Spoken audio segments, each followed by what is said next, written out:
안녕하세요. 저는 수도권에 살고 있는 40대 초반의 여자랍니다. 저는 현재 다시 싱글 라이프를 즐기며 인생을 활기차게 살려고 노력하고 있어요. 예전엔 하지 않았던 운동도 시작했는데 익숙하지 않아서인지 너무 하기 싫은 날이 참 많았는데요. 우연히 이곳을 알게 되어 매일 운동하면서 사연 하나씩 들으니까 딱인 거 있죠? 요즘은 제 하루 중에서 운동하는 게 가장 좋아하는 시간이 될 정도랍니다. 저도 만만치 않은 기막힌 사연을 갖고 있어서 고민 끝에 여러분께 들려드리고 싶어 보내보게 되었어요. 그럼 제 이야기를 한번 해볼게요. 재밌게 들어주세요. 저는 30대 후반에 늦은 결혼을 했거든요. 30대 초반까지도 아무 생각 없다가 35살이 되니까 마음이 조급해지기 시작하더라고요. 같이 놀던 친구들도 하나둘씩 다 남자를 만나기 시작하고 말이죠. 그래서 열심히 소개팅을 나가기 시작했어요. 나이가 들수록 소개팅 횟수도 점점 줄어서 나중엔 어디서 남자를 만나야 할지 고민할 정도였답니다. 그냥 혼자 살아야겠다는 생각을 하던 차에 별로 친하지도 않았던 친구가 갑자기 소개팅을 해보라고 해서 아무 기대 없이 나가게 되었는데요. 그동안 만났던 남자들과는 다르게 외모도 멀끔하고 성격도 괜찮더라고요. 제가 사실 소개팅 잘하진 않는데 친구가 정말 괜찮은 분이라고 해서 이렇게 나오게 되었습니다. 근데 정말 나오길 잘한 것 같네요. 근데 공무원이시면 인기 많으실 것 같은데 왜 아직까지 혼자세요? 외모도 40살이라고는 안 믿겨요. 엄청 동안이시네요. 제가 좀 동안이란 소린 듣습니다. 글쎄요. 전 이해심 많은 여자가 이상형인데 아직 그런 여자를 못 만나서 아직 싱글입니다. 근데 민영 씨는 처음 뵈었는데도 참 편한 느낌이 드네요. 이해심 많은 여자라 그때 눈치를 챘어야 하는데 저도 바보 같았던 게 남편이 참 마음에 들어서 잘 보이려고 애를 썼다는 거죠. 솔직히 그때는 제가 만날 수 있는 남자 중에서도 제일 괜찮다고 생각이 들었어요. 어떻게든 놓치고 싶지 않아서 착한 척도 많이 하고 이해심 많은 척도 했죠. 전 한 직장을 오래 다녀서 벌써 팀장 직급이었고 연봉도 남편보다 훨씬 많았어요. 아무래도 공무원이다 보니 월급이 많지는 않았지만 노후가 안정적이니까 지금은 더 버는 내가 더 쓰자는 생각을 했었답니다. 그렇게 6개월이란 짧은 기간을 연애를 하고 바로 결혼으로 진행이 되었으면 하는 생각이 들더라고요. 그러던 차에 남편도 저에게 은근슬쩍 결혼 얘기를 꺼냈죠. 아무래도 우리 나이가 있으니까 결혼에 대한 얘기를 좀 해야 되지 않을까? 자기는 나랑 왜 결혼하고 싶어? 내가 나이가 좀 있는데 자기 부모님 마음에 들까 걱정이네. 난 너무 어린 여자는 싫어. 서로 비슷한 나이여야 이해도 잘해주고 어떤 상황이든 같이 헤쳐나갈 수 있어야지. 우리 부모님은 내가 좋다고 하면 무조건 허락하실 거야. 걱정하지 마. 그렇게 처음으로 시부모를 만나게 되었는데요. 회사 중역들 사이에서 프레젠테이션 할 때도 떨지 않는 제가 너무나 긴장이 되더라고요. 하지만 걱정과는 다르게 참 점잖고 좋으신 분들이라는 생각이 들었어요. 우리 아들이 40이 돼서도 장가갈 생각을 안 하길래 내심 걱정을 했는데 이렇게 참한 아가씨를 데려오려고 그랬나 보네. 민영이가 은근히 걱정을 많이 하더라고. 봤지? 우리 부모님 다 좋아하실 거라고 했잖아. 아유, 당연하지. 난 시집살이며 그런 거 할 생각도 없으니까 너희 둘만 잘 살면 된다. 집에 자주 찾아오지도 말고. 우리 아들이 공무원 시험 본다고 준비를 오래 했고 취직하고 나서는 우리 생활비도 주느라 돈을 많이는 못 모았다. 우리도 결혼 자금을 넉넉하게 대줄 형편은 못 된다. 너희 둘이 지혜롭게 생각해서 준비했으면 한다. 아, 네. 그 부분이라면 걱정 마세요. 제가 직장 생활을 오래 해서 모아둔 돈도 좀 있고요. 결혼식도 소박하게 하려고 해요. 아유, 아주 이해심 많고 착한 며느리를 만났네. 내가 말년에 복이 넘치나 보다. 순조롭게 상견례까지 마치고 결혼 준비도 제가 거의 주도해서 진행했어요. 아무래도 남편이 공무원 준비하고 그러느라 세상 일 돌아가는 거나 물건을 잘 구매하는 방법 같은 것도 모르더라고요. 전 워낙 그런 거에 빠삭하고 회사 지원받아 가전도 할인받아 살 수 있어서 제가 거의 다 혼수를 준비했죠. 번갯불에 콩 구워 먹듯이 치르고 신혼집까지 서로 직장이 가까운 곳으로 운 좋게 빨리 구할 수 있었답니다. 결혼 못할 것 같았던 딸이 공무원 사위를 데려오니 친정 부모님도 아주 양팔 벌려 환영하시는 분위기였고요. 그렇게 많은 사람들의 축복을 받으며 결혼 생활을 시작했어요. 그때까지만 해도 나도 남들처럼 이쁜 아기도 낳고 행복한 결혼 생활을 할 수 있을 거란 기대에 부풀었죠. 말 그대로 몇 달간의 허니문 기간을 딱 지내고 나니 현실이 밀려오기 시작하더라고요. 결혼하고 세 번째 남편의 월급날이었나? 집에 온 남편이 말을 꺼내더라고요. 난 공무원 시작했을 때부터 부모님한테 100만 원씩 드렸어. 지금도 그러고 있고. 내가 미리 말해두는데 난 무조건 부모님한테 100만 원씩 드려야 돼. 내가 안 드리면 생활하실 수가 없어. 월급이 얼마나 된다고 그렇게 많이 드려? 아버님도 경비 일 하시잖아. 그걸로 얼마나 버신다고 그래. 암튼 이건 절대 양보 못해. 무조건 100만 원씩 드려야 돼. 우리 친정은 용돈 안 드리잖아. 근데 시댁만 그렇게 드리는 건 좀 공평하지가 않잖아. 50만 원으로 줄이면 안 돼? 아니, 내가 내 월급에서 드린다는데 왜 그래? 자기 돈 갖다 쓰는 것도 아니잖아. 내가 안 드리면 생활이 안 되셔. 자기가 이해를 해줘. 이제 결혼했고 우리는 부부잖아. 네 돈 내 돈 하는 게 의미가 있어? 같이 돈 모아서 집도 옮기고 아기 키울 생각도 해야지. 아, 답답하네. 아직 아기도 없는데 벌써부터 걱정이야. 자기 이해심 많잖아. 이건 진짜 이해해줘야 돼. 그럴 수 있지? 이 일로 며칠을 다퉜지만 남편은 절대 주장을 굽히지 않더라고요. 평소엔 웬만하면 져주는 사람인데 지네 부모님 용돈 문제에 있어서는 아주 무서울 정도로 고집을 부렸죠. 저는 너무 속상해서 친정 엄마에게 털어놓고 말았습니다.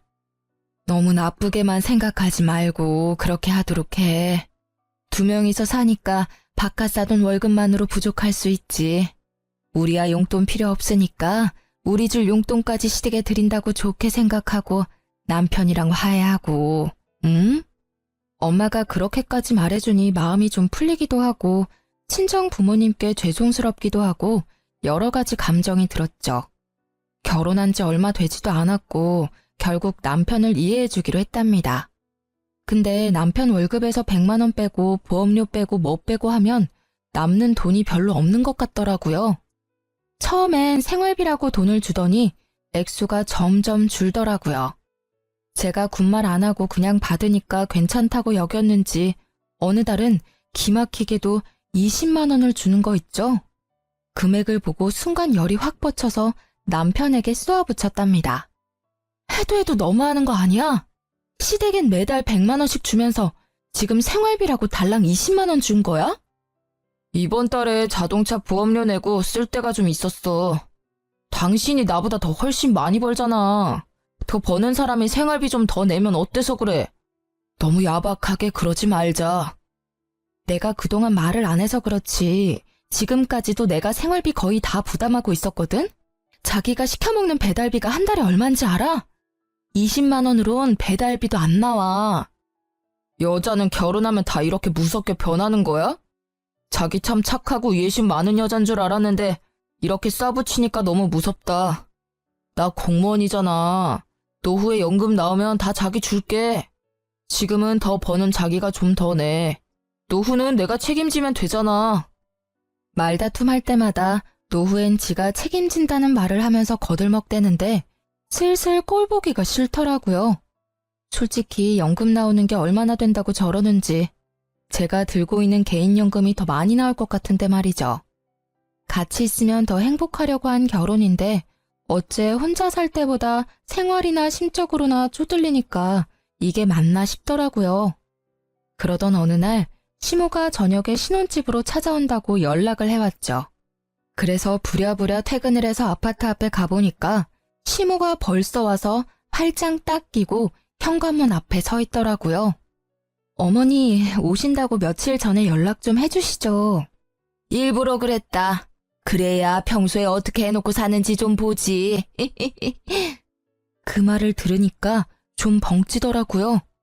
그래서 대답도 못하고 일단 집으로 같이 들어갔어요. 아무리 맞벌이라고 해도 네가 안주인인데 집을 좀 깨끗하게 해놔야지. 청소기는 언제 돌렸니? 이 바닥에 머리카락 쌓인 것 좀 봐. 손에 한 움큼 잡힌다. 아, 죄송해요. 평일엔 너무 바빠서 못하고요. 주말에 몰아서 다 하고 그래요.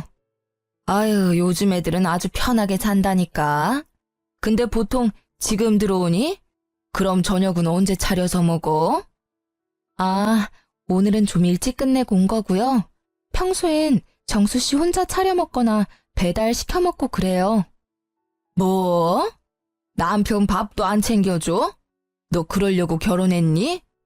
우리 아들은 내가 아침도 삼첩반상으로만 차려줬는데 오늘은 너네 냉장고 검사 좀 하러 왔다. 기본적인 요리 실력이 있는지 말이다. 그런데 배달시켜 먹는다고 하니 안 봐도 뻔할 뻔짜구나. 어머니, 제가 더 일찍 나가고 더 늦게 끝나는데 어떻게 밥을 해줘요. 더 여유로운 사람이 하는 거죠. 정수 씨는 정시퇴근이지만 전 정시퇴근 절대 못해요. 일이 많이 바쁘다고요. 시모는 혀를 끌끌 차며 어느새 냉장고를 들여다보고 있더라고요. 이게 뭐야? 텅텅 비어있을 줄 알았는데 뭐가 이렇게 많아? 어머, 이건 전복 아니야? 과일도 비싼 걸로만 사 먹네. 넌 요리도 안 한다는 애가 냉장고엔 뭐가 이렇게 꽉 찼어? 아, 친정어머니가 가끔씩 오셔서 채워주고 가세요. 제가 먹을 시간 없다고 그래도 그러시네요. 아유, 아까워라. 예, 그럼 내가 이거랑 이 전복이랑 이거 한우랑 또 이건 뭐니? 망고. 그래, 이것도 좀 가져가마. 어차피 너 먹을 시간 없다며. 니네 엄마 왔다 가면 정수한테 전화하라고 해야겠네. 아, 가져가셔도 되는데 정수 씨도 잘 먹어서요. 전부 다 가져가시는 건 좀 그런데요. 엄마도 저희 먹으라고 주셨고. 어차피 니네 엄마가 늘 채워놓는다며.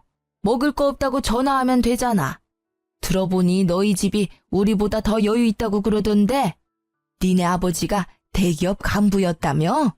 그럼 이 정도는 괜찮아. 근데 어머니, 호칭이 좀 그렇네요. 니네 엄마라고 하시니까 듣기 좀 그래요. 자제 부탁드릴게요. 그리고 제가 한번 말씀드리려고 했는데요. 용돈 말인데요. 정수 씨 월급도 적은데 100만 원은 많지 않나 싶은데 좀 줄이면 어떨까요? 뭐? 내가 오냐오냐 해줬더니 시어머니가 아주 우스워 보이니? 호칭이 어쩌고 용돈이 어째?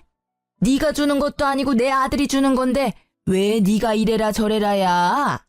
그리고 우리 아들이 혼자 벌 때도 그만큼 줬는데 따지고 보면 이젠 둘이 벌고 네가 돈을 더 잘 번다면서. 그럼 용돈을 더 올려줘야 되는 거 아니니? 난 그렇게 생각하고 있었는데 넌 오히려 용돈을 줄인다 이거니? 제가 용돈 얘기를 꺼내자 시모의 눈빛부터 표독스럽게 변하면서 저한테 쏘아붙이는데 너무 당황스럽더라고요. 저도 할 말은 하고 살아야 되는 성격인지라 그래도 조심스럽게 얘기를 꺼냈던 건데 시모는 아주 예민하게 반응하더라고요. 저는 더 이상 얘기를 이어갔다간 더 안 좋아질 것 같아서 일단 대꾸하지 않았어요. 시모가 혼자 궁시렁대면서 계속 씩씩거리는데 참 어떻게 반응해야 될지 모르겠더라고요. 시모는 저를 한번 쏘아보더니 기어이 냉장고 음식들을 바리바리 싸가지고 현관문을 나서더라고요. 네가 먼저 말을 꺼냈으니까 나도 다시 한번 말하마. 니네 둘이 보니까 단돈 50만 원이라도 더 올려서 줄 생각을 해봐라. 우리는 니네 부모처럼 여유롭지가 않아. 자식들이 안 도와주면 누가 돕니? 나이 많아서 세상 이치 잘 알 줄 알았더만 생각하는 거 하고는 참나. 이날 시모의 다른 얼굴을 봤다고 해야 될까요? 아님 본색을 알아봤다고 해야 될까요? 그동안 항상 저에게 웃어주면서 자상하게 말해주던 시모의 모습과는 완전 딴판인 얼굴을 보게 되니 어이없기도 하고 쎄한 기분이 들었어요. 시모 보기가 불편해서 되도록이면 시댁에 안 가려고 했고 그렇게 몇 달 정도를 시모와 왕래 없이 지냈답니다. 남편만 한 달에 한 번 정도 혼자 시댁에 가더라고요. 좀 웃긴 건 저한테 같이 가잔 말을 한 번도 안 하는 거 있죠? 시모도 나한테 화가 나서 데려오지 말라고 한 건지 어떤 건지. 아무튼 남편만 마지막 주 주말마다 꼬박꼬박 시댁에 가서 밤늦게 돌아오곤 했어요. 시모도 용돈 액수에 대해서 남편에게 딱히 말을 한 건 아니었는지 남편도 용돈을 더 올리겠단 말은 안 하더라고요. 사실 말 꺼내면 조목조목 따지고 대판 쌓을 생각까지 하고 있었거든요. 그렇게 좀 잠잠해지나 했는데 또 다른 펀치를 정통으로 맞게 된 일이 생겼답니다. 보통 남편이 저보다 일찍 집에 들어와서 제가 우편함을 챙기는 일은 진짜 드물었거든요. 그날은 제가 배가 아파서 좀 일찍 퇴근하고 집에 들어왔어요.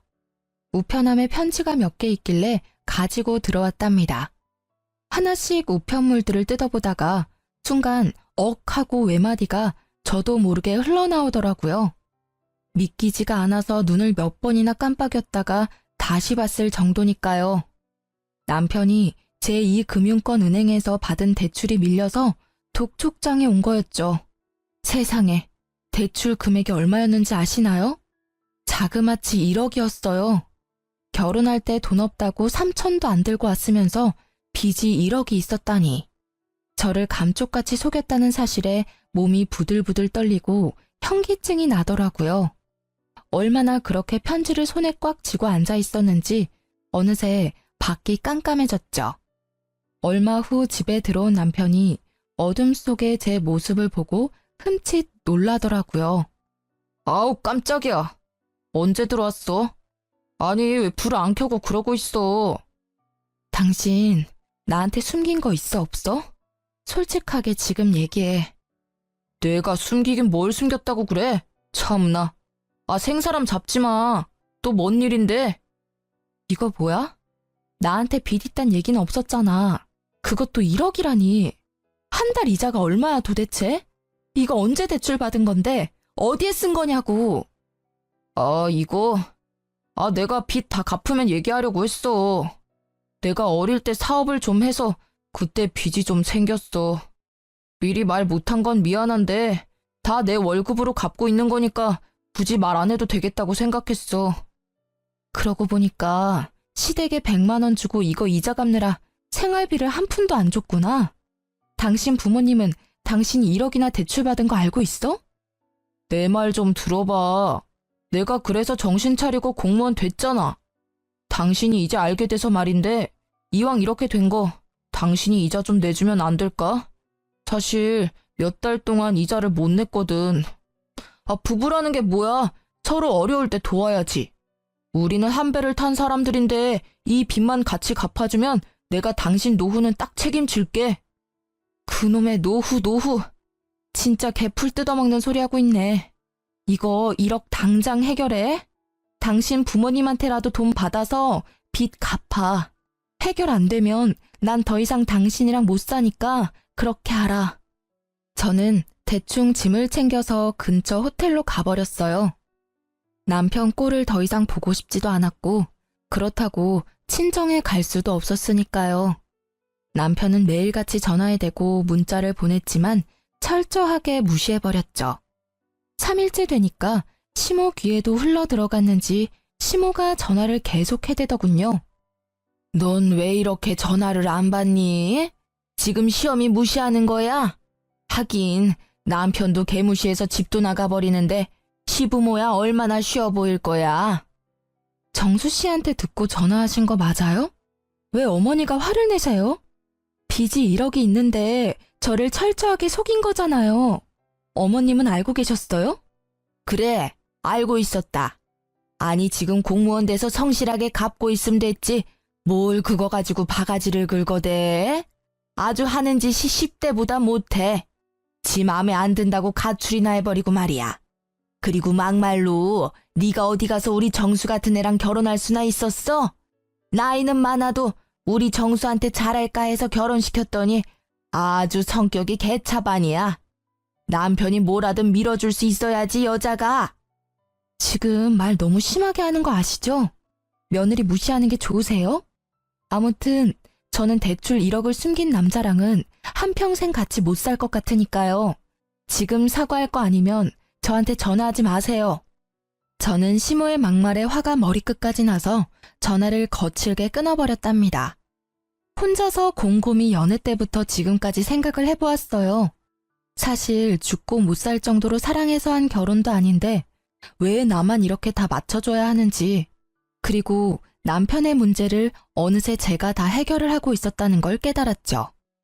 아무리 남자가 애라지만 그래도 나보다 나이도 3살이나 많은데 보호받고 대접받는다는 느낌을 전혀 받지 못하고 살아왔더라고요. 거기다 빚이 1억이라니. 계속 같이 산다면 제가 같이 갚아야 할 것 같았죠. 저는 확실하게 매듭을 짓지 않으면 이혼을 해야겠다고 결정을 내렸어요. 제 태도가 확 달라진 걸 눈치챘는지 그날 저녁부터 남편이 어떻게 알고는 호텔까지 찾아와서 납작 엎드리더라고요. 여보, 미안해. 내가 잘못했어. 빚은 내가 천천히 무슨 일이 있어도 당신한테 피해 안 주고 매달 잘 갚을게. 우리 엄마가 한 말도 너무 심각하게 생각하지 말고 제발 한 귀로 흘려들어. 어? 여보, 제발 집에 좀 가자. 화 좀 풀고, 어? 월급 받으면 용돈이다 뭐다 해서 남는 돈도 없으면서 무슨 수로 1억을 갚아. 당장 생활비 100만 원도 못 주면서. 결혼하기 전이나 지금이나 버는 돈은 똑같은데 왜 이렇게 매달 쪼들려서 살아야 되는지 이해가 안 돼. 난 이렇게 경제적으로 힘들게 살고 싶지 않아. 이럴 거면 지금 헤어지는 게 좋을 것 같아. 여보, 난 당신 사랑해. 당신 없으면 난 죽어. 제발 한 번만 용서해줘. 내가 평생 걸려서 갚더라도 절대 당신한테 피해 안 줄게. 우리가 이렇게 늦게 만난 만큼 보란 듯이 더 잘 살아야 되지 않겠어? 제발 여보, 내가 당신한테 다 맞추고 살게. 여보, 내 얼굴 봐서라도 한 번만 봐주라. 이때 진짜 뒤도 안 돌아보고 헤어졌어야 했는데 말이죠. 그놈의 미련이 뭐라고 정이 뭐라고. 제 손을 잡으며 눈물을 글썽이는 남편을 보니 마음이 약해지더라고요. 저는 몇 날 며칠을 고민하다가 남편을 한 번 더 믿어보기로 했답니다. 남편이 시댁에도 입단속을 시켰는지 시모 전화도 오지 않고 조용하더라고요. 남편이 매달 갚고 있는 이자를 꼬박꼬박 보여주니까 바보 같았던 저는 조금씩 남편의 빚도 같이 갚아주기 시작했답니다. 빨리 빚 문제를 해결하고 속 편하게 살고 싶었고 아기도 얼른 갖고 싶었거든요. 그렇게 1년쯤 지났고 명절 때만 하루 시댁에 다녀올 뿐 연락도 안 하고 사니까 세상 편하더라고요. 남편 혼자 매달 마지막 주말에 시댁에 갔다가 오는 건 여전했죠. 그래도 단 한 번도 같이 가자는 말을 안 하고 슬쩍 혼자 다녀오니까 서운하긴 하더라고요. 근데 당신은 마지막 주에 시댁에 가면서 왜 나한테 같이 가자는 말은 한 번도 안 해? 당신 우리 집 가는 거 별로 안 좋아하는 거 아니었어? 그래서 그냥 나 혼자 빨리 갔다 오는 거지. 해야 될 일도 있고. 무슨 일을 하는데? 어머님하고도 이제 좀 풀어야지. 계속 이렇게 지내는 건 나도 불편하고. 이번 달엔 나도 같이 갈까? 아니, 그럴 필요 없어. 우리 엄마는 벌써 다 잊어버리셨어. 걱정하지 마. 다음에 구정 때나 같이 가면 되지. 사실 집에 갔다가 동네 친구도 좀 만나고 오는 건데 그 정도는 괜찮지? 남편이 사람 좋은 웃음을 지으면서 얘기하는데 영 느낌이 안 좋더라고요. 뭔가 숨기는 것처럼 쎄하다고 할까요? 빚 문제로 이미 남편에 대한 믿음을 잃어버린 저는 뭔가 이상한 낌새를 받았죠. 동네 친구를 만난다니 바람이 난 것 같기도 하고 또 무슨 일을 벌이는 건 아닐지 의심이 되더라고요. 그래서 마지막 주말에 남편이 시댁에 갈 때 몰래 따라가 보기로 마음을 먹었답니다. 드디어 기다리던 날이 다가왔어요. 이른 아침에 남편이 어김없이 시댁에 간다며 나가더라고요. 저는 마트에 장 보러 간다고 남편과 같이 주차장까지 나가서 남편을 배웅하고 곧바로 제 차를 끌고 남편 뒤를 쫓아갔답니다. 30분쯤 달려서 시댁 앞에 서더라고요. 남편이 집으로 들어갔는데 5분도 안 돼서 시부모와 남편이 같이 나오는 게 아니겠어요? 셋이서 남편 차를 타고 어디론가 가더라고요. 저도 간격을 두고 부지런히 남편 차를 쫓아갔는데 무려 2시간쯤 걸려 도착한 곳은 강원도의 어느 인적 드문 산기슭 동네였어요. 지금도 무슨 동네인지는 전혀 모르겠어요. 남편의 차가 적색 벽돌로 지어진 요양병원 앞에 서더라고요. 저는 남편이 주차하고 세 사람이 병원 안으로 들어가고 나서야 멀찍이 주차하고 병원으로 따라 들어갔답니다. 안으로 들어가니 이미 세 사람은 사라진 후였고 어디로 가야 할지 전혀 감을 못 잡겠더라고요. 저는 조심스럽게 접수처로 가서 남편 이름을 넌지시 말해봤어요. 아, 결혼하셨다더니 오늘은 같이 오신 거예요? 3층에 306호로 가보세요. 저는 터질 것 같은 가슴을 진정시키며 천천히 306호로 걸어갔어요. 문 앞에 서자 익숙한 세 사람의 뒷모습이 보이더라고요. 그리고 멍한 표정으로 침대에 누워서 세 사람을 보고 있는 한 남자를 봤죠. 얼굴이 남편과 꽤 닮았더군요. 저는 병실로 올라오기 전에 간호사와 나눴던 이야기가 생각나 몸이 파르르 떨려왔답니다. 결심을 마친 저는 심호흡을 한번 깊게 하고 문을 활짝 열어 제꼈어요. 세 사람이 동시에 뒤를 돌아보았는데 저를 발견하고 기함을 하더라고요. 당신이 어떻게 여길 어떻게 알고 왔어? 왜? 내가 못 올 때 왔어? 그럼 당신이 좀 말해줘봐. 여기가 도대체 어디야? 너 어떻게 알고 온 거야? 설마 너 우리 미행한 거야? 이거 아주 앙큼한 년이네. 순에 빠진 줄 알았더니 아주 무서운 애네 얘가. 무서운 건 아줌마랑 아줌마 아들이고요. 나를 까맣게 속이고 결혼을 해? 이거 사기 결혼이야. 때 되면 다 말하려고 했어. 그리고 네가 물어보기나 했어. 동생 있냐고 물어보기나 했냐고. 그걸 지금 변명이라고 해? 조현병 걸린 동생 요양병원에 입원시켜놓고 외동아들인 척 숨기고 결혼한 게 누군데? 왜 니네 부모한테 100만 원씩 줬는지 이제 알겠네. 그래, 내가 내 월급으로 동생 병원비로 쓴다는데 네가 뭔 상관인데? 집안에 환자 있는 게 얼마나 힘든 건지 네가 알기나 해? 가뜩이나 힘들어 죽겠는데 너까지 보태지 말고 이왕 이렇게 알게 됐으니까 와서 인사나 해. 인사 같은 소리 하고 있네. 네가 결혼 못한 이유가 있었네. 네 빚도 사업 망해서 생긴 거 아니지? 너 같은 새가슴이 사업을 했을 리가 없지. 네 동생 병원비 같이 갚아줄 바보 같은 여자 찾아다녔니? 그래, 나 좋다고 쫓아다니다가 동생 정신병원에 있다니까 다 도망가더라. 그래서 당신은 놓치고 싶지 않았어. 그래서 어쩔 수 없이 말 못한 거야. 아이고, 불쌍한 우리 아들. 이렇게 잘났는데 동생 때문에 그 좋은 혼처 다 놓치고 결국 이런 나이 40 다 된 애 만나서 수모까지 겪고 시부모 뒤를 밟을 생각을 하다니 내가 아주 너한테 소름이 끼친다. 네가 뭘 잘했다고 여기서 큰 소리야? 꼴 보기도 싫다. 너 당장 나가. 안 나가? 시모가 악을 쓰면서 저를 병실 밖으로 밀어내기 시작했어요. 저도 지지 않고 저를 떠미는 시모의 어깨를 팍 밀어버렸답니다. 무슨 말 같지도 않은 소리를 하고 있어. 당신들이 지금 어떤 짓을 한 건지 제대로 알고나 있어? 지금 나 하나 바보 만든 걸로 이 일이 끝날 것 같아? 당신 각오해. 이유는 둘째치고 나 속이고 결혼한 거 뼈저리게 후회하게 만들어줄 테니까. 그때였어요.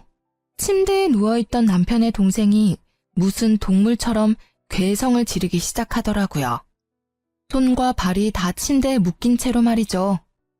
도대체 얼마나 심각한 상태인 건지는 몰라도 침대가 부서지도록 팔을 흔들면서 열심히 소리를 질러대는데 솔직히 무섭더라고요. 시부가 의사를 부르러 나가고 시모도 지 아들이 무서운 건지 멀찍이 침대에서 떨어져 멍하니 바라만 보고 있고 남편은 씩씩대며 저를 노려보고 있는 거 있죠. 남편이 저에게 성큼성큼 다가왔어요. 네가 시끄럽게 구니까 저 새끼가 흥분해서 또 발악을 하잖아. 아, 지겨워 진짜. 이 짓을 언제까지 해야 돼? 좀만 더 있으면 내가 다 말하려고 했는데 넌 왜 여기까지 쫓아와서 이 사달을 만들고 난리야? 적반하장으로 나오는 남편의 태도를 보니 진짜 사람 같지도 않더라고요. 저는 아주 세게 남편의 뺨을 갈겨버렸습니다. 너같이 이기적이고 사이코패스 같은 놈한테 속아서 결혼한 내가 한심하다. 법원에서 보자. 제 손목을 잡으려는 남편의 팔을 세게 쳐버리고 병실을 나왔어요. 울지 않으려고 입술을 세게 깨물었지만 차로 가는 사이 벌써 눈물이 줄줄 흘러내리더라고요. 간신히 마음을 추스리고 집으로 돌아오는데 제가 당한 이 기막힌 현실이 믿어지지가 않았죠. 저도 이렇게 힘든데 도대체 이 일을 어떻게 친정 부모님한테 말을 해야 할지 정말 미치겠더라고요. 도무지 현실 같지가 않고 차라리 깨고 말 악몽이었으면 하고 바랬을 정도였어요. 당장 회사에 출근할 힘도 없어서 일단 며칠 정도 휴가를 내고 친정 부모님한테 말도 못하고 혼자 끙끙대며 알아 누웠어요. 남편은 겁이 난 건지 다 끝났다고 생각을 한 건지 집에 콧배기도 안 비치더군요. 그렇게 며칠이 지나고 저는 마음을 추스리고 친정으로 갔답니다. 처음에 말 꺼내기는 어려웠지만 한번 시작하니 폭포처럼 그동안 참았던 말들이 다 튀어나오더라고요. 눈물을 펑펑 흘리며 부모님께 모든 사실을 털어놓았죠. 부모님은 다 듣고 나신 뒤에도 한참을 아무 말도 없으시더라고요. 저만큼 많이 놀라고 믿기지 않으셨겠죠. 아버지가 일어나시더니 옷을 챙겨 입기 시작하셨어요. 그리곤 딱 한마디 하셨죠. 앞장서라. 그렇게 친정 부모님과 저는 시댁으로 찾아갔답니다. 친정아버지는 시부모가 문을 열어주자마자 거침없이 들어가서는 그 집안에 있는 물건들을 닥치는 대로 던지기 시작했어요. 시부가 고함을 치며 친정아버지를 막아섰고 시모가 째랑째랑한 목소리로 악을 쓰며 말을 하더라고요. 아니 이게 지금 무슨 짓이에요? 교양 없게. 다짜고짜 쳐들어와서 지금 뭐 하는 거예요? 아이고, 그렇게 교양 있는 옆에 내가 우리를 감쪽같이 속이고 사기 결혼을 시켰어? 이거 진짜 콩밥 먹어봐야 정신 차릴 옆에 내 아니야? 당신들이 무슨 짓을 저지른지 알아? 이거는 명백히 사기 결혼이야. 내가 우리 딸 인생 망친 값 톡톡히 치르게 할 거야. 알아들어? 아버님, 제가 조만간 말씀드리려고 했어요. 속인 게 아니고요. 말하는 시기를 좀 늦춘 거죠. 그리고 아버님이 정신적으로 아픈 가족 돌보는 게 얼마나 힘든 건지 아십니까? 예? 그것도 이해 못 해줍니까? 그렇게 힘든 거면 너 혼자 감당하면 되지. 왜 꾸준 우리 애를 데려다가 네 짐을 나누려고 해? 네가 우리 애를 사랑해서 결혼한 거야? 우리 애 데려다가 네 빚 같이 갚고 병원비 같이 내려고 그런 거 아니야? 아픈 동생 있다고 이렇게 이혼을 하자는 게 말이 됩니까? 당신 이렇게 나 버리면 천하의 못된 년 되는 거야. 부부가 어려울 때 서로 도와야지 이게 이혼할 일이야? 나는 절대 이혼 못하니까 마음대로 해봐. 이건 내가 혼인 무효 소송을 걸어도 당신은 할 말 없어. 천하의 못된 년? 진짜 당신의 그 어거지에 기가 막힌다. 나한테 한마디 사과도 없으면서 어떻게 그딴 식으로 말해? 이 쓰레기들하고는 말이 안 통한다. 가자. 당장 이혼 소송 걸 거니까 어디 누구 말이 맞나 법원에서 가려보자고. 친정 부모님과 저는 그 길로 바로 아버지의 친구의 소개를 받아 변호사와 상담을 시작했어요. 동시에 신혼집도 바로 부동산에 내놓았답니다. 사실 시부모한텐 반반 결혼이라고 했지만 친정아버지 명의 아파트를 저희한테 살라고 주셨던 거거든요. 남자 나이 40에 3천만 원도 없는 걸 구제해줬더니 제 골수까지 빼먹으려고 작정하고 결혼한 거잖아요. 참 기가 막히죠? 아버지는 남편과 같이 살았던 아파트라 재수가 없다면서 당장 팔아버리겠다고 엄청 화를 내시며 부동산을 찾아가셨던 겁니다. 아버지가 워낙 성격이 불같은 분이라 가전들도 싹 팔아버리시고 남편 짐도 싹 정리해서 쓰레기장에 갖다 버리셨을 정도였어요. 속전속결로 정리하고 친정으로 들어가 지내면서 바로 남편에게 이혼 소장을 보냈죠. 역시나 바로 전화가 오더라고요. 너 집 비밀번호 바꿨어? 출근해야 되는데 입을 옷이 없어서 왔더니만 비밀번호 당장 말해. 들어가도 소용없어. 집 팔려고 내놨으니까. 당신 짐도 싹 갖다 버렸으니까 옷 없으면 새로 사 입던지. 어차피 좋은 옷들도 아닌데. 너 진짜 미친 거 아니야? 왜 내 허락도 없이 내 짐을 갖다 버려? 너 안 그래도 소장 보냈던데 우리 집 팔아버리고 내 짐 버린 것도 다 손해배상 물게 할 거야. 난 절대 이혼 안 해. 넌 내 옆에 붙어 살게 될 테니까 두고 보자. 손해배상? 지나가던 개가 웃겠네. 그리고 내 집 내가 판다는데 당신이 무슨 권리로 이래라 저래라야? 심지어 가정가구도 다 내가 혼수로 해가서 지는 꼴랑 텔레비전 하나 사왔으면서. 앞으론 변호사 통해서만 연락해. 난 더 이상 할 말 없으니까. 지 마음대로 안 되니까 아주 악을 써대는데 짜증나서 전화를 끊어버렸죠. 그리고 법원 판결 날 때까지 일체 연락을 받지 않았답니다. 판결 날 때 그 인간 얼굴 보기 싫어서 가지도 않았고요. 변호사가 다 처리해줘서 참 다행이었죠. 판결이야 당연히 저의 승소였죠. 사기 결혼 수준이었고 생활비도 다 제가 냈고 남편 빚도 제가 같이 갚고 있었으니 위자료로 받아낼 수 있는 최고 수준을 받아낼 수 있었어요. 마음 같아선 그 인간이랑 그 집구석 인간들 모두 사기죄로 감옥에 쳐넣고 싶었지만 이렇게 마무리하기로 했죠. 똥 묻은 손인 거 뻔히 아는데 안 씻고 계속 두고 있으면 뭐하나요? 그냥 내 성에 안 차도 깨끗하게 씻어버리고 끝내고 마는 거죠 뭐. 핸드폰 번호도 바꿔버리고 이참에 회사도 길게 휴가 내버렸죠. 너무 마음의 상처가 크고 충격이 커서 빨리 이겨내고 싶어도 잘 극복이 되지가 않더라고요. 친정 부모님이 시간이 약이라며 옆에서 위로해 주셨지만 저 스스로 이겨내야 한다는 걸 누구보다 잘 알고 있었죠. 그런데 상처가 아물 새도 없이 전 남편 놈이 찾아오기 시작하더라고요. 어느 날 저녁에 친정집 앞에서 술 냄새 풍기며 죽치고 앉아있는 게 아니겠어요? 여긴 왜 왔어? 당장 안 꺼져? 술 냄새. 남의 집에서 웬 추태야. 너 때문에 우리 집 작살났어. 위자료 5천만 원 내느라 우리 부모님 전세집까지 내놓고 원룸으로 쫓겨났다고. 너 하나 집에 잘못 들여서 우리 부모님이 무슨 죄냐? 이거 네가 책임져야 돼. 당장 돈 돌려줘. 여전히 어거지를 잘 부리네. 아직도 네가 뭘 잘못했는지 모르는 거야? 아니면 인정을 못하는 거야? 너한테 속아서 돈 뜯기고 이혼녀된 내 인생은 어떻게 책임질 건데? 5천만 원으로 마무리해준 것도 감사하다고 해야 될 판에 돈을 돌려달라고? 넌 돈 많잖아. 서울에 아파트도 있고 네 월급 나보다 3배나 많고. 내가 동생 문제 말고는 뭔 문제가 있냐? 바람을 폈냐 도박을 했냐? 다른 여자들은 남편한테 맞고도 잘만 붙어 살더라. 아니다. 여보, 우리 다시 시작하자. 우리 가족 문제 말고는 아무 문제 없었잖아. 내가 동생하고 부모님하고 연 다 끊을게. 당신만 나 받아주면 당신만 보고 살게, 여보. 네 가족하고 작당하고 나를 지옥불로 끌고 들어가려고 한 주제에 뭐? 이제 와서 연을 끊어? 개가 똥을 끊겠다. 다시 찾아오지 마.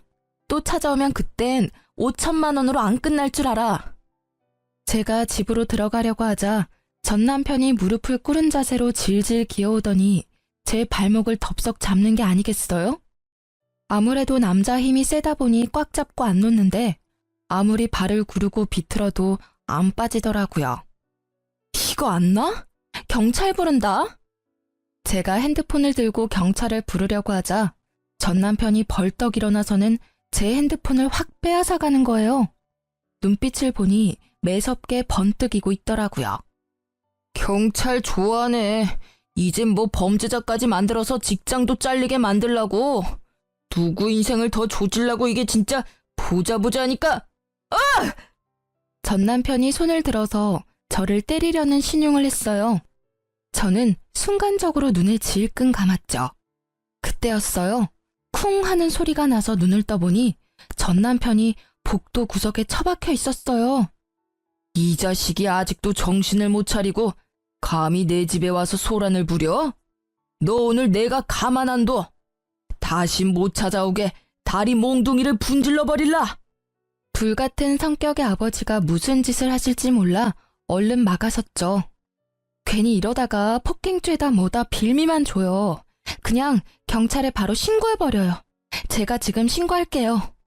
신고한 지 10분도 안 돼서 경찰이 왔고 경찰이 술에 쩔어서 힘없이 앉아있는 전 남편을 데리고 갔답니다.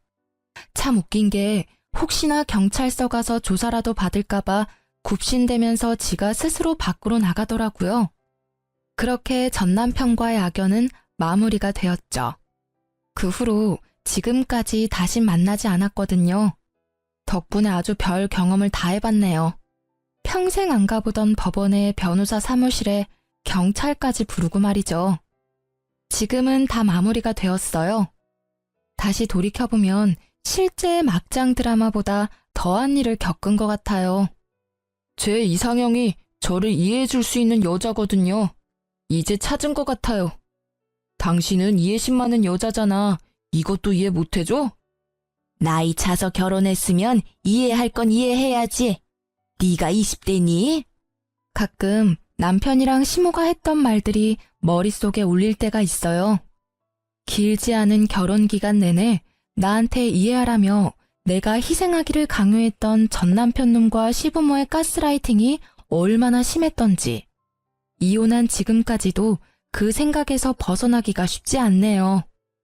하지만 현실은 드라마보다 더 구질구질하고 처리해야 될 일도 많고 감정적으로도 너무 힘들더라고요. 더욱 화가 나는 건 왠지 전 남편 놈은 지금도 멀쩡한 공무원인 척하면서 또 지 빚 갚아주고 병원비 대줄 다른 여자를 찾아다닐 것 같다는 생각이 들기 때문이죠. 저도 심적으로 너무 여유가 없고 결혼이 급한 상태여서 전 남편 놈의 멀쩡한 겉모습과 직업을 보고 너무 성급하게 결혼을 진행했었거든요.